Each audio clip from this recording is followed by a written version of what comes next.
This week in our 20th video special, something very strange happened in the Middle East that everyone needs to know about. US lawmakers snuck in a TikTok ban bill that actually got approved last night, but there's a twist. A man set himself alight outside the Donald Trump trial, and according to his manifesto, he did it to draw attention to what he described as an urgent and important discovery that he had made. Every single Cybertruck that's ever been made has had to be recalled because of one pretty massive problem, and the celebrities of Hollywood are now facing a new crisis: Ozempic face. All of that and more, so let's get cracking.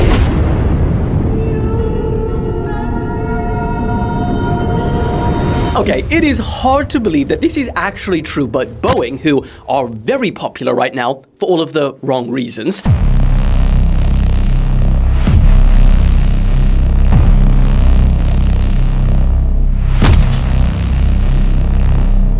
now plan to sell flying cars by 2030. I mean, you don't want to start selling flying planes first? A popular UK TikTok star has been found dead outside a hotel. The police are treating this as suspicious circumstance. According to Boeing's chief technology officer, Todd Citron, the company is developing electric vertical takeoff and landing crafts that will also adopt autonomous technology. A self-flying craft made by Boeing sounds, like an adrenaline rush.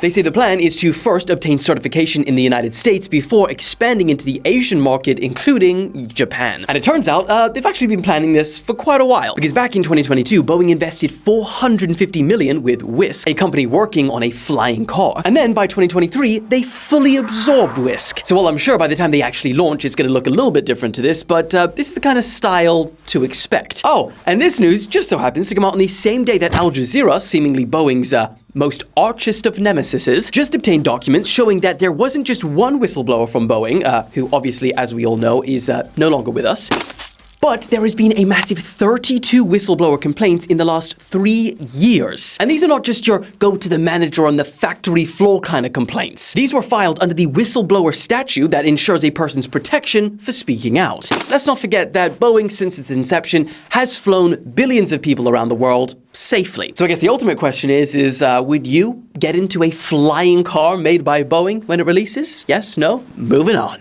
But talking about faulty vehicles though, this week Tesla had to recall 100% of the 3,878 Cybertrucks that they've made so far. This was in order to fix an accelerator pedal pad that could come loose and get lodged in the interior trim, causing the accelerator to get stuck fully pressed down. I mean, that is scary as shit. And what's crazier is that it's already happened to someone. So let me show you something interesting about my Cybertruck is that pedal looks different, right? Because it's missing this. So a couple days ago I'm driving. As I'm driving, this slid up and wedged itself just like that. And as you can see, based on the design of the floorboard, this sliding up and the way this was still hooked onto the pedal, it held the accelerator down 100%. Full throttle. Somebody that panics, that could be pretty dangerous. Crazy. Now, a lot of people are posting pictures of crashes involving the Cybertruck when talking about the pedal issue, which is misleading, because Tesla have said that there have been no reports of any accidents that have been attributed to the pedal. But I mean, either way, still not ideal. And you want to know what pisses me off about this? The Cybertruck, as is, already isn't allowed in Europe and the UK, because it's considered a hazard to pedestrians, because it's made of steel. But now, they ain't never gonna let the Cybertruck here, because a fully accelerating Cybertruck hurling to some pedestrians on the street won't end well. So not ideal for us. Moving on. Also, I found out this week that scientists have discovered a volcano in Antarctica that is spewing out roughly $6,000 worth of gold every single day. Antarctica lacking a whole lot of democracy right now.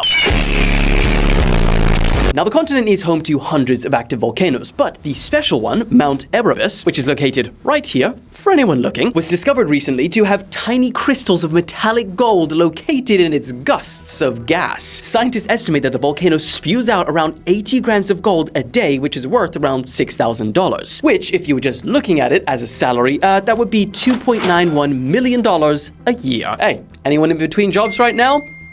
it's an option. Moving on. Now, I don't know if you guys love or hate TikTok, but I don't give a shit because you need to listen to this. Based on what happened just last night, we actually might see it disappear, potentially, this time for real. And it is being done in the most sneaky way possible. Last month, as we all know, the House of Representatives passed a bill that could potentially lead to the banning of TikTok. But when it was sent to the Senate, which is essentially the last step because Biden already said, yep, he'll sign it on in, it got stalled. And a month later, it is still not being voted on. So we were a bit like, okay, TikTok's not being banned. But then, seemingly out of nowhere, we found out that a new bill to ban TikTok is going to be voted on Saturday. And not only was it extremely fast-tracked, already getting approval by Biden, but to significantly improve its odds of being passed by both the House and the Senate, this time it's being packaged into a foreign aid bill for Israel, Ukraine, and Taiwan. And the fourth one says seizure of Russian assets. And then right down at the end of that page, there's a little tiny scribble saying, oh yeah, also ban TikTok. And just one of the reasons it was slid on in there is because many lawmakers regard this piece of legislation to be must pass. And must pass it was. Because last night, by a huge margin, the bill was approved. And the main headlines was that it included $95 billion of aid, $61 billion for Ukraine, $26 billion for Israel, $8 billion for Taiwan, and $9 billion in humanitarian aid for Gaza. And then also, just to sweeten things up just that little bit more, they're also now giving ByteDance 1 year to sell TikTok rather than just 6 months. Or, of course, be banned. And already, if you look at the language towards and around this bill, it's all about the geopolitics, not TikTok. And even Biden said on Wednesday that it will sign this into law immediately to send a message to the world: we stand with our friends and we won't let Iran or Russia succeed. Bit strange, got nothing to do with TikTok. And because it's been so fast-tracked and been tied in with other issues, not many people even know that it's happening. Which, may I add, unlike last time, puts a whole lot less pressure on the senators, which now have to vote on this bill on Tuesday. Absolutely wild. Either celebrate or cry because you're one or the other probably. But let's move on because we gotta talk about this. Something very strange just happened this week in the Middle East. You see, as we spoke about last week, Iran carried out retaliatory strikes on Israel for the first time ever, and it sent shockwaves around the world. And then what everyone became very concerned about was if or how Israel would respond. Because if they do, it would likely lead to major escalations of war, dragging in a whole bunch of other countries into the conflict. 5 days passed while Israel deliberated on what to do or how to respond. But then, on Thursday night, something happened. And I say something because every news report contradicts the other. Senior US officials told US media that Israeli missiles have hit Iran, even as reported here by the BBC. Iran said that they have not received any external missile attacks, and Israel have been completely silent and have not claimed any responsibility for any strikes at all. There is no footage or evidence of any damage from these claimed missile strikes, and the only video we do have is this, which Iran say were 3 small foreign drones that had been shot down, and they weren't exactly, at least they didn't say so, from Israel. But thankfully for all of us, no matter what's going on and who's telling the truth, as of right now, the situation is not escalating, with Iran telling Reuters that they have no plans to strike back immediately, which I am very happy to deliver you that kind of good news, and I'll just keep you updated as more goes on. But we must move on to this next topic. Honestly, it's one of the most disturbing things I've potentially ever witnessed. A man set himself alight outside the Donald Trump trial in New York, and then we just found out, according to his manifesto, he did it as an extreme act of protest to draw attention to what he described as an urgent and an important discovery that he had made. So here's everything we know about Max Azzarello. He was 37 years old, from Florida, and described himself as an investigative researcher, but was listed on police documents as unemployed. He has 3 prior criminal complaints from 2023, including destruction of a Bill Clinton autograph at a hotel, public disorderly conduct, vandalism, and he was placed on 180 days of probation. Daily Mail also report that he spent 3 days in a psych ward in August last year. But then, just before he set himself alight on Friday, he threw pamphlets on the ground which were urging people to go and read his research on Substack, which is where you'll find what he calls those important and urgent discoveries. So I went to check it out and found an enormous amount of his writings on huge and vast-ranging topics, which at points even he described himself as conspiracy theories. Now, I'm not going to go through any of his material here because I genuinely think that a lot of this stuff requires extreme caution when looking into and reading about, but he does summarize his many claims by saying that we are all victims of a totalitarian con and that our government is about to hit us with an apocalyptic fascist world coup. And you know what? Beyond just even the stuff that he claims, what's genuinely really sad to see is that if you go onto his Instagram, you'll see that before about 2020, he seemed like a completely normal and mentally healthy person. He studied anthropology and public policy at university until 2009, and even went on to get a master's degree in city and regional planning at Rutgers University in 2012. His posts consisted of everyday, regular stuff like his food, dogs, going to baseball games, flying in the Outer Banks, and a congratulations message to his sister and new brother-in-law after they got married. But then 2020 hit. He didn't post for about 2 years, and when he did come back, all of his posts were now surrounding all of the topics and things that he was looking into. And honestly, you could tell that something changed. Start a fucking revolution. Start a fucking revolution. And I think we've all probably experienced this to some degree with those around us. You know, the pandemic was a massive trigger point for a lot of people. And what I've believed to be a very important takeaway from this entire situation is that while conspiracy theories can be super interesting, because they're so alluring, it's so easy to go down this rabbit hole and get consumed with all of these theories. To the point where, as we've seen here, you're no longer in control of the ideas that you're playing with. The ideas start to control you. And at that point, especially if you're dealing with any mental health issues, it's no longer harmless. And this is a very confronting but worst case scenario of all of this playing out. He died in hospital from his injuries the following day. Damn, it's a heavy topic to talk about. So let's move on. Alex, play some sort of overlay that just lightens the mood for us quick, because this one's not so bad.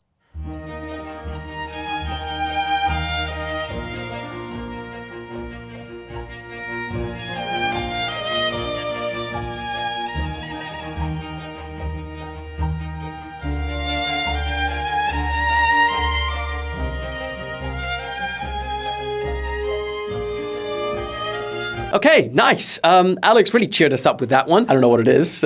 Hopefully he has. Okay, our next one. Hollywood seems to have a bit of a new crisis on their hands, and it comes in the form of a weight loss injection originally made for diabetes. The injectable treatment mimics a naturally occurring hormone that tells the brain that it's full, thereby curbing your appetite and inducing rapid weight loss. And because you can lose all of this weight super quickly without having to step foot on a treadmill or hand on a dumbbell, its popularity has skyrocketed around the world. Its use is so widespread that it's now leading to nationwide shortages for those who actually need it to treat their type 2 diabetes in both the US and UK. And one place in particular that this drug seems to be secretly running rampant is, of course, Hollywood. And some of the dangerous side effects are beginning to show. Now, it's important to know that not every person that we're showing on here has openly come out to say that, yeah, I use Ozempic? What the fuck? Oh, yeah, Ozempic. Many, however, have made it public that they use the drug and have seen rapid weight loss, including Oprah, Robbie Williams, Sharon Osbourne, Charles Barkley, Amy Schumer, former Disney star Raven Simone, Game of Thrones actor Sophie Turner, and the list goes on. And then there are many who have not said anything about using it, but are speculated users by doctors and surgeons.